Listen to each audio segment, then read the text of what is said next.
Section 3. The Proximate Effects of Machinery on the Worker. The starting point of modern industry is, as we've shown, the revolution in the instruments of labor, and this revolution attains its most highly developed form in the organized system of machinery in a factory. Before we inquire how human material is incorporated with this objective organism, let us consider some general effects of this revolution on the laborer themselves. Section A. Appropriation of supplementary labor power by capital, the employment of women and children. Insofar as machinery dispenses with muscular power, it becomes a means of employing laborers of slight muscular strength, and those whose bodily development is incomplete, but whose limbs are all the more supple. The labor of women and children was, therefore, the first thing sought for by capitalists who used machinery. That mighty substitute for labor and laborers was forthwith changed into a means for increasing the number of wage laborers by enrolling, under the direct sway of capital, every member of the worker's family, without distinction of age or sex. Compulsory work for the capitalist usurped the place not only of the children's play, but also of free labor at home, within moderate limits for the support of the family. Footnote, Dr. Edward Smith, during the cotton crisis caused by the American Civil War, was sent by the English government to Lancashire, Cheshire, and other places to report on the sanitary condition of the cotton operatives. He reported that from a hygienic point of view, and apart from the banishment of the operatives from the factory atmosphere, the crisis had several advantages. The women now had sufficient leisure to give their infants the breast, instead of poisoning them with Godfrey's cordial. They had time to learn to cook. Unfortunately, the acquisition of this art occurred at a time when they had nothing to cook. But from this we see how capital, for the purposes of its self-expansion, has usurped the labor necessary in the home of the family. This crisis was also utilized to teach sewing to the daughters of the workers in sewing schools, an American Revolution and a universal crisis, in order that the working girls, who spin for the whole world, might learn to sew. Back to the main text. The value of labor power was determined not only by the labor time necessary to maintain the individual adult laborer, but also by that necessary to maintain his family. Machinery, by throwing every member of that family onto the labor market, spreads the value of the man's labor power over his whole family. It thus depreciates his labor power.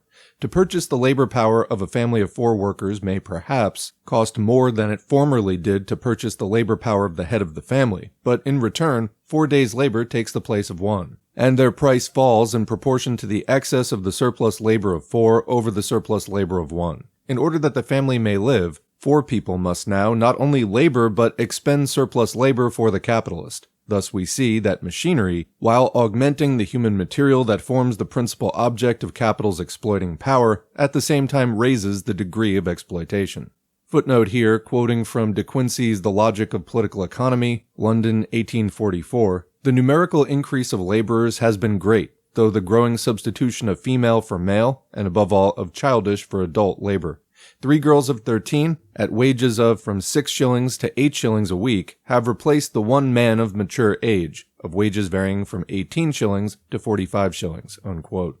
Since certain family functions, such as nursing and suckling children, cannot be entirely suppressed, the mothers confiscated by capital must try substitutes of some sort. Domestic work, such as sewing and mending, must be replaced by the purchase of ready-made articles. Hence, the diminished expenditure of labor in the house is accompanied by an increased expenditure of money. The cost of keeping the family increases and balances the greater income. In addition to this, economy and judgment in the consumption and preparation of the means of subsistence becomes impossible. Abundant material relating to these facts, which are concealed by official political economy, is to be found in the reports of the inspectors of factories, of the Children's Employment Commission, and more especially in the reports on public health. Back to the main text. Machinery also revolutionizes out and out the contract between the laborer and the capitalist, which formally fixes their mutual relations. Taking the exchange of commodities as our basis, our first assumption was that capitalist and laborer met as free persons, as independent owners of commodities, the one possessing money and means of production, the other labor power. But now the capitalist buys children and young persons under age. Previously, the workman sold his own labor power, which he disposed of nominally as a free agent. Now, he sells wife and child. He has become a slave dealer. Footnote, in striking contrast with the great fact that the shortening of hours of labor in women and children in English factories was exacted from capital by the male operatives, we find in the latest reports of the Children's Employment Commission traits of the operative parents in relation to the traffic in children that are truly revolting and thoroughly like slave dealing. But the Pharisee of a capitalist, as may be seen from the same reports, denounces this brutality which they themselves create, perpetuate, and exploit, and which they moreover baptize as freedom of labor. Infant labor has been called into aid even to work for their own daily bread. Without strength to endure such disproportionate toil, without instruction to guide their future life, they've been thrown into a situation physically and morally polluted. The Jewish historian has remarked upon the overthrow of Jerusalem by Titus that it was no wonder it should have been destroyed, with such a signal destruction, when an inhuman mother sacrificed her own offspring to satisfy the cravings of absolute hunger. For more, see Public Economy Concentrated, Carlyle, 1833. Back to the main text. The demand for children's labor often resembles in form the inquiries for Negro slaves, such as were formerly to be read among the advertisements in American journals. Quote, my attention, says an English factory inspector, was drawn to an advertisement in the local paper of one of the most important manufacturing towns of my district, of which the following is a copy. Wanted. 12 to 20 young persons, not younger than what can pass for 13 years. Wages, 4 shillings a week. Apply, etc. That's from A. Redgrave in Reports of Inspectors of Factories for 31st October, 1858. Back to the main text. The phrase, what can pass for 13 years, has reference to the fact that by the Factory Act, children under 13 years may work only 6 hours. A surgeon officially appointed must certify their age. The manufacturer, therefore, asks for children who look as if they were already 13 years old. The decrease, often by leaps and bounds, in the number of children under 13 years employed in factories, a decrease that is shown in an astonishing manner by the English statistics of the last 20 years, was for the most part, according to the evidence of the factory inspectors themselves, the work of the certifying surgeons, who overstated the age of the children, agreeably to the capitalists' greed for exploitation and the sordid trafficking needs of the parents. In the notorious district of Bethnal Green, a public market is held every Monday and Tuesday morning, where children of both sexes from 9 years of age upwards hire themselves out to the silk manufacturers. Quote, the usual terms are 8 pence a week. This belongs to the parents, and 2 pence for myself and tea. The contract is binding only for the week. The scene and language while this market is going on are quite disgraceful. That's quoting from the Children's Employment Commission, 5th Report, London, 1866. And there's a note from Engels, the Bethnal Green silk industry is now almost destroyed. Back to the main text. It has also occurred in England that women have, quote, taken children from the workhouse and let anyone have them out for 2 shillings 6 pence a week. That's according to the Children's Employment Commission, 3rd Report, 1864. In spite of legislation, the number of boys sold in Great Britain by their parents to act as live chimney-sweeping machines, although there exist plenty of machines to replace them, exceeds 2,000. That's according to the Children's Employment Commission, 5th Report.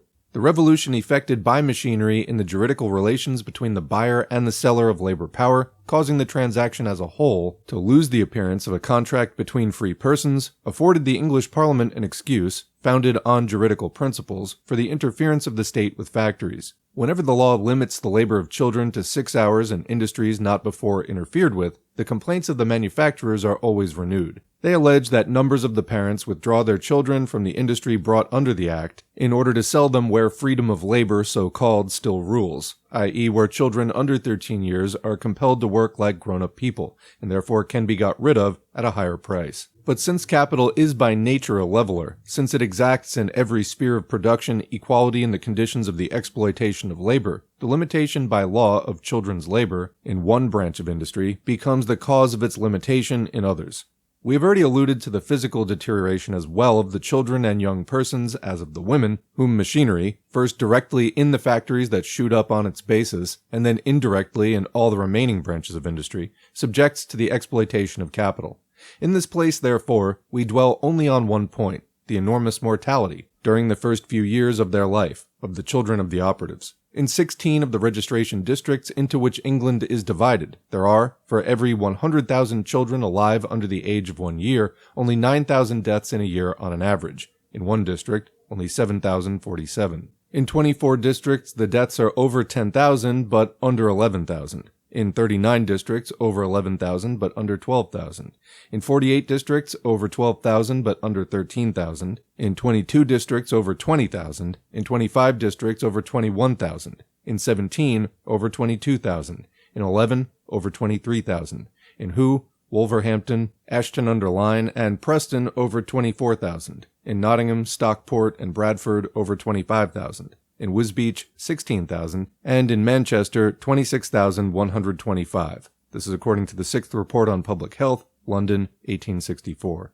As was shown by an official medical inquiry in the year 1861, the high death rates are, apart from local causes, principally due to the employment of the mothers away from their homes, and to the neglect and maltreatment consequent on her absence, such as, amongst others, insufficient nourishment, unsuitable food, and dosing with opiates. Besides these, there arises an unnatural estrangement between mother and child, and as a consequence, intentional starving and poisoning of the children. From the same report on public health, quote, the inquiry of 1861 showed, moreover, that while, with the described circumstances, infants perish under the neglect and mismanagement which their mothers' occupations imply, the mothers become to a grievous extent denaturalized toward their offspring, commonly not troubling themselves much at the death, and even sometimes taking direct measures to ensure it, unquote. Back to the main text. In those agricultural districts, quote, where a minimum in the employment of women exists, the death rate is on the other hand very low. The Inquiry Commission of 1861 led, however, to the unexpected result that in some purely agricultural districts bordering on the North Sea, the death rate of children under 1 year old almost equaled that of the worst factory districts. Dr. Julian Hunter was therefore commissioned to investigate this phenomenon on the spot. His report is incorporated with the 6th Report on Public Health, and it's titled The Report by Dr. Henry Julian Hunter on the Excessive Mortality of Infants in Some Rural Districts of England. Up to that time, it was supposed that the children were decimated by malaria and other diseases peculiar to low-lying and marshy districts. But the inquiry showed the very opposite, namely that the same cause which drove away malaria, the conversion of the land from a morass in winter and a scanty pasture in summer into fruitful cornland, created the exceptional death rate of the infants. The 70 medical men whom Dr. Hunter examined in that district were, quote, wonderfully in accord on this point. In fact, the revolution in the mode of cultivation had led to the introduction of the industrial system. Quoting the same report, married women who work in gangs along with boys and girls are, for a stipulated sum of money, placed at the disposal of the farmer by a man called the undertaker, who contracts for the whole gang. Quote, these gangs will sometimes travel many miles from their own village. They are to be met morning and evening on the roads, dressed in short petticoats with suitable coats and boots, and sometimes trousers, looking wonderfully strong and healthy, but tainted with a customary immorality and heedless of the fatal results which their love of this busy and independent life is bringing on their unfortunate offspring who are pining at home, unquote.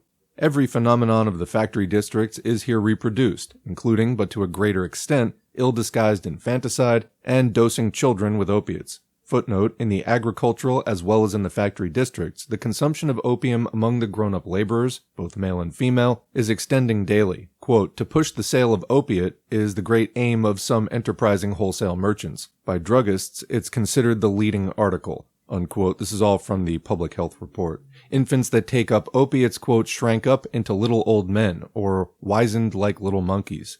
We here see how India and China avenged themselves on England. Back to the main text. Quote, my knowledge of such evils, says Dr. Simon, the medical officer of the Privy Council and editor-in-chief of the Reports on Public Health, quote, may excuse the profound misgiving with which I regard any large industrial employment of adult women, unquote.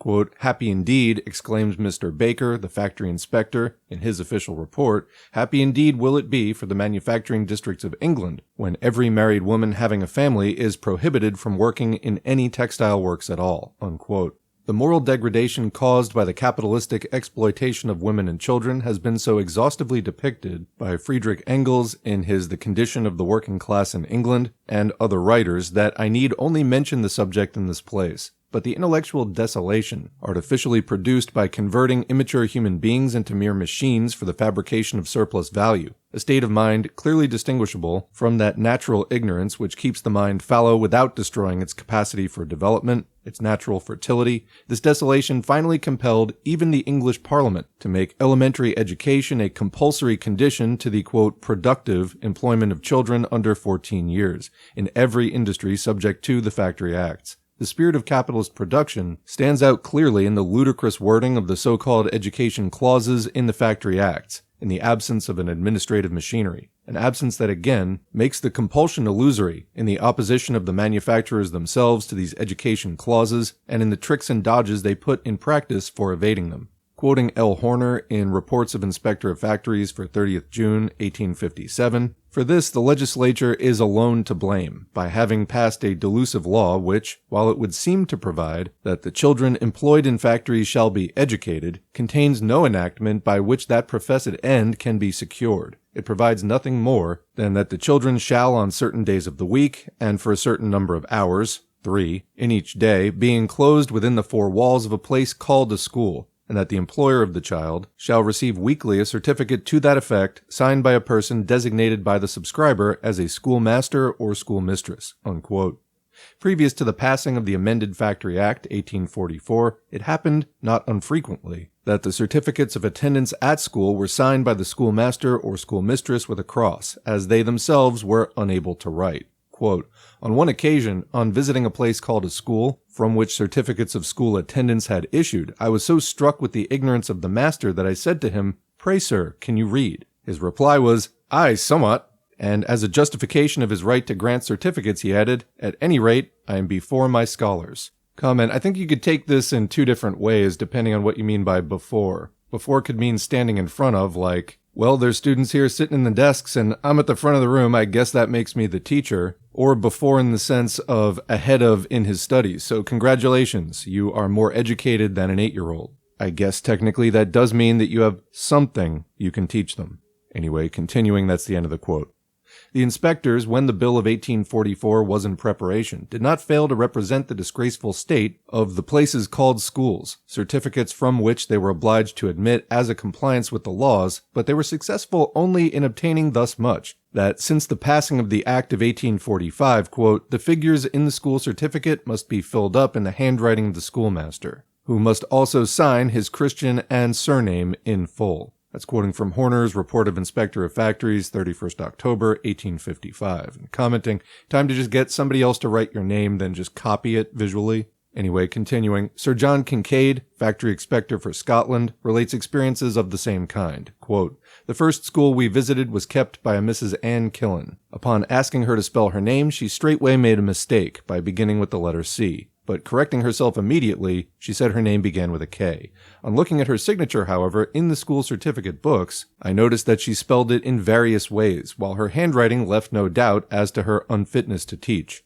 She herself also acknowledged that she could not keep the register. In a second school, I found the schoolroom 15 feet long and 10 feet wide, and counted in this space 75 children, who were gabbling something unintelligible. But it is not only in the miserable places above referred to that the children obtain certificates of school attendance without having received instruction of any value, for in many schools where there's a competent teacher, his efforts are of little avail from the distracting crowd of children of all ages, from infants of 3 years old and upwards, his livelihood miserable at the best, depending on the pence received from the greatest number of children, whom it is possible to cram into the space. To this is to be added scanty school furniture, deficiency of books and other materials for teaching, and the depressing effect upon the poor children themselves of a close, noisome atmosphere. I have been in many such schools where I've seen rows of children doing absolutely nothing, and this is certified as school attendance. And in statistical returns, such children are set down as being educated. That's quoting from Kincaid and Horner's reports, 1858 and 1857.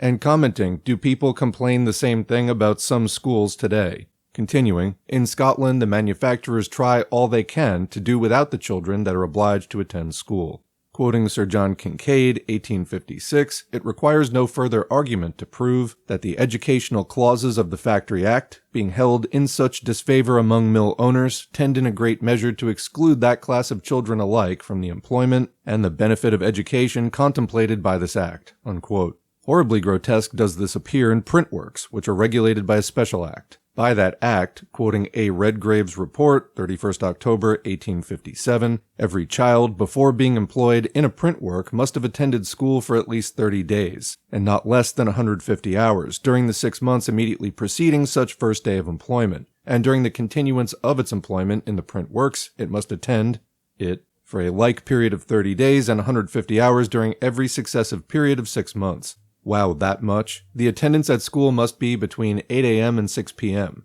No attendance of less than 2.5 hours, nor more than 5 hours on any one day, shall be reckoned as part of the 150 hours. Under ordinary circumstances, the children attend school morning and afternoon for 30 days, for at least 5 hours each day, and upon the expiration of the 30 days, the statutory total of 150 hours having been attained, having in their language made up their book, they return to the print work, where they continue until the 6 months have expired, when another installment of school attendance becomes due, and they again seek the school until the book is again made up. Many boys, having attended school for the required number of hours, when they return to school after the expiration of their 6 months' work in the print work, are in the same condition as when they first attended school as print work boys, that they have lost all they gained by their previous school attendance. And commenting there, just think of how much you would lose over summer vacation. And that was about 3 months after 9 months of being in school. Now imagine that you were in school 1 month, and then that was followed by 6 months of not being in school.